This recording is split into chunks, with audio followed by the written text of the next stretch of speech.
Welcome to Screw the Commute, the entrepreneurial podcast dedicated to getting you out of the car and into the money. With your host, lifelong entrepreneur and multimillionaire, Tom Antion. Hey everybody, it's Tom here with episode 790 of Screw the Commute podcast.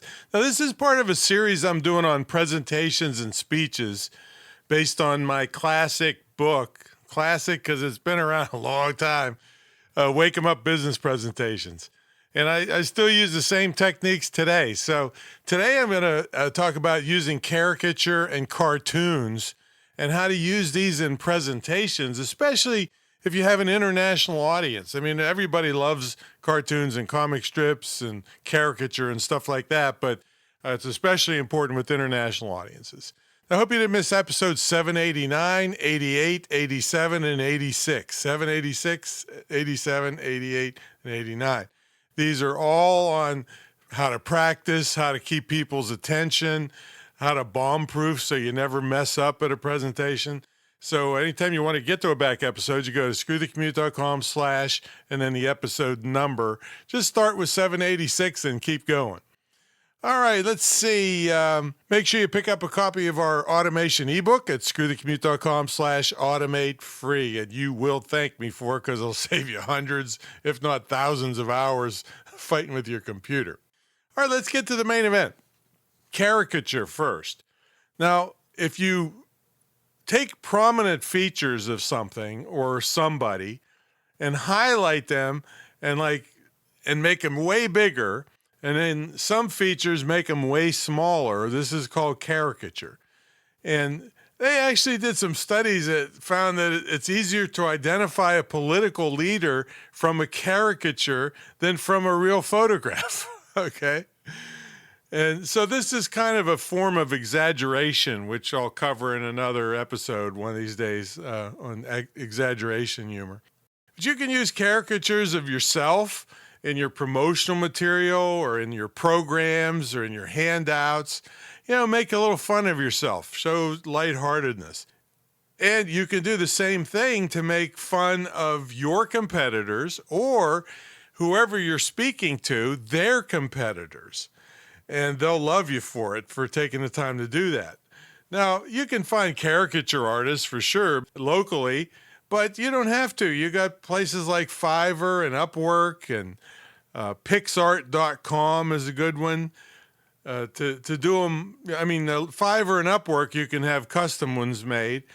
And Pixart and Canva, I mean, I think you upload photos and it turns them into caricatures. So you can, all you have to do is Google caricature generator, and you'll find tons of places. There's another one, media.io, and there's loads of them. But anyway, Google caricature generator and try them out. A lot of them are free. So that's caricature and how to use it.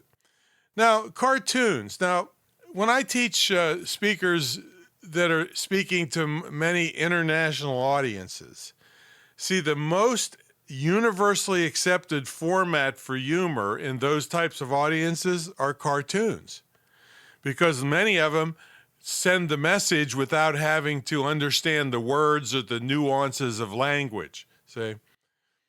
Now, there's three ways you can use cartoons. First, you can tell the audience about a cartoon that you saw. Second, you can cut the cartoon out or print it up and show it, but you got to watch for copyright infringement on that one. And third, you can make up a cartoon yourself. So here's an example. Like I saw this is me on stage telling you how I would say this. Hey, I saw a cartoon once where a lady was holding a gun to her purse, and the caption said, "Give up the keys." And I might use that as an example of when I want to illustrate the use of humor to help ease the tension of an embarrassing situation. And I've also used the line many times when I'm with a woman who is fumbling through her purse. So it eases the tension, makes a little fun of the situation, and shows that I'm a fun guy, see? Now, when I tell an audience I saw a cartoon, it helps them paint a mental picture of what I'm describing with my words, because they're not actually seeing the cartoon at that point. or maybe ever, but I'm painting a picture in their mind. And so describing the cartoon, it's an easy method for using cartoons without having them physically available or needing audio visual equipment to show them. One of my favorites, I'm not sure I could use this one nowadays, but I saw a cartoon in Playboy where Superman was in bed with a girl, and the girl is all upset and crying, and and the caption said, Superman said, "I can't help it, I'm faster than a speeding bullet."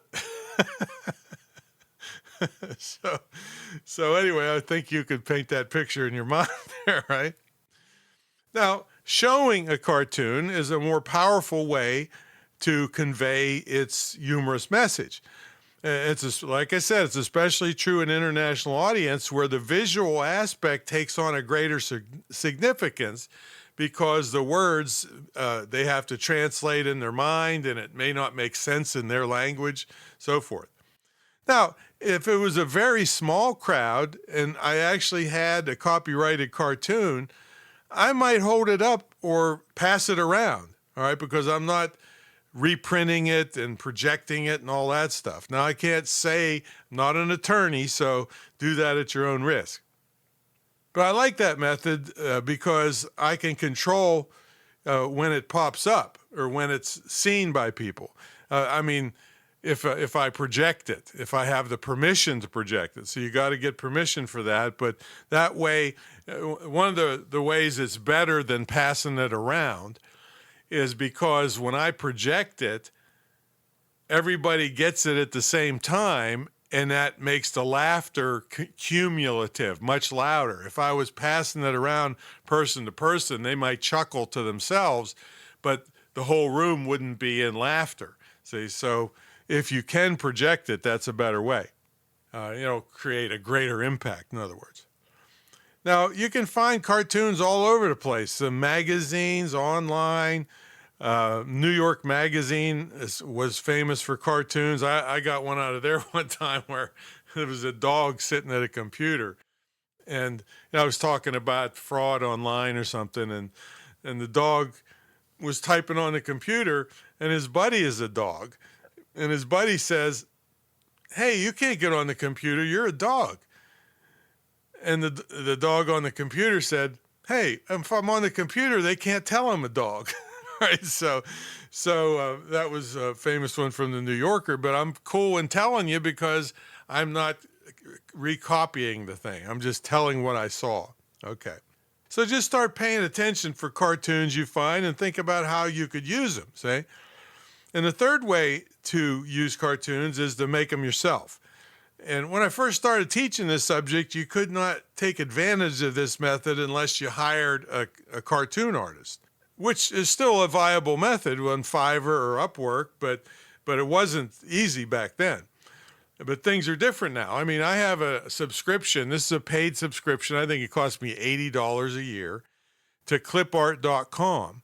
They have over 1 million pieces of clip art, and many of them are cartoons where I can just find one that makes sense for my group, write a custom caption, and I have perfect rights to use it, see? So I can put it in my handouts, I can show it on the screen, whatever I want to do with it is fine because I'm paying for the subscription.